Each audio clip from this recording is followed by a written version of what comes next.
Have you ever realized that God is unable to count? Yes, for him, what really counts is always one. On the contrary, we human beings, we love numbers. We are impressed by numbers. We count our age, our money, our friends, our enemies, our hurts. We love counting. Our democracies depend on the number of votes gained or lost. Numbers. The more we are, the merrier and the stronger we think we can be. Numbers, numbers, numbers. Yes, God is different. He simply does not know how to count. Or if he knows how to, he still refuses to count numbers. Well, for example, whatever he creates cannot be calculated. Who can count the number of leaves growing on all the trees, all the forests of the world, or the number of fishes and creatures in the seas, or the number of stars in the heavens? See, when God created us humans, He started by creating just one single person. But He immediately saw that it was not good for man to be alone. So He simply carved out Eve from the side of Adam.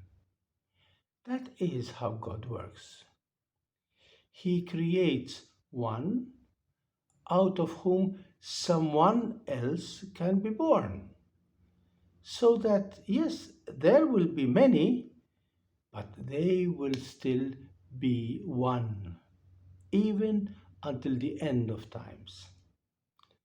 Just like God Himself. He is one, He is many, at the same time, the Trinity. We too, His children, we all belong to one another. And yet, each one of us remains unique, distinct, different from all the others. This is the deepest mystery of life and the noblest vocation of humanity. In today's gospel, Jesus challenges us. He challenges us to stop looking at others, expecting them, demanding them to live up to our ideals. We want them to be just, to be generous. We all have dreams of a beautiful, peaceful, and just world. We get so angry against those who are doing so much harm around us, don't we? We blame politicians, presidents, the media, society for all the bad things happening in the world. And there are so many bad people out there, the others. Jesus is challenging us to just stop and ask if we ourselves are not part of the problem. If you cannot change yourself, if you cannot control your own selfishness, your own anger, your own hate, your own prejudices, how can you criticize or condemn others for being exactly like yourself? You see, we all have good desires. We all wish the world to be a better place. But we all expect others to change, but never really challenge ourselves to do so. Jesus challenges us to first question ourselves. Don't ask what the others should be or should do, but what you should be and should do. If you want to change the world, start by being yourself the change. Be the one. Change will come when your own goodness will then inspire others. Only this will help them decide to become they also part of the change. We cannot change people. We can only do our little part in a generous, loving way, hoping and waiting for the others to be inspired to do the same. This is God's way. This is Jesus' way. He did not ask what others should do for him. He simply did what he could for them. He chose to be the change and not force others to change. He chose to be the one. When someone asked Mother Teresa once how she can hope to solve the problem of poverty in the world, she simply replied, God is not asking me to solve the problem of poverty. He is simply asking me to help the poor person there next to me. Let us keep our minds, our hearts open to all the suffering in this world.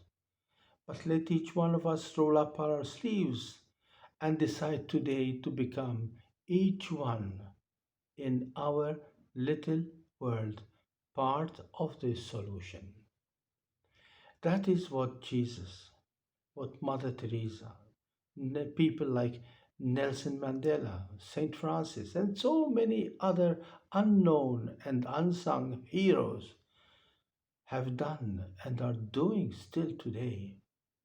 They stop counting on the others to change, but they become themselves the one that counts.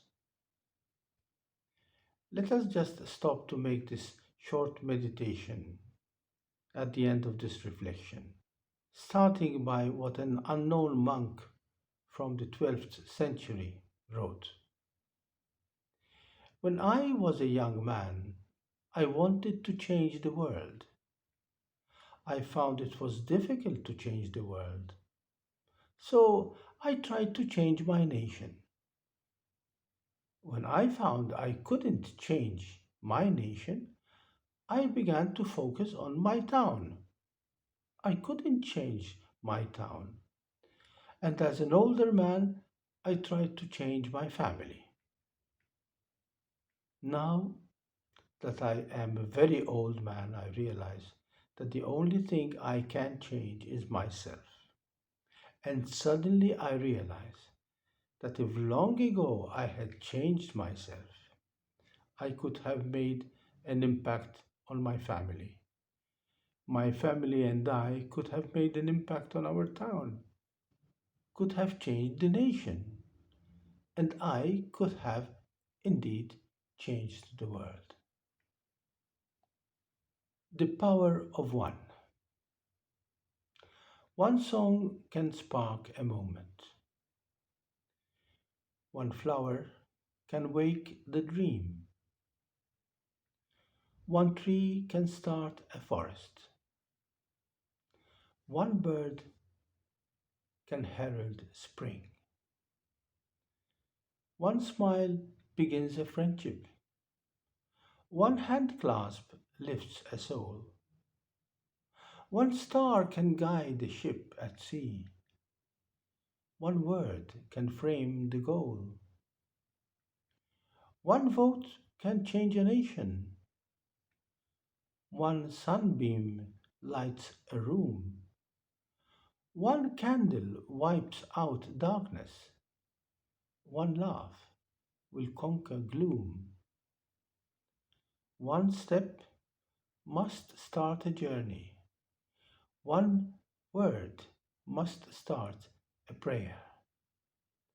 One hope will raise our spirits. One touch can show you care.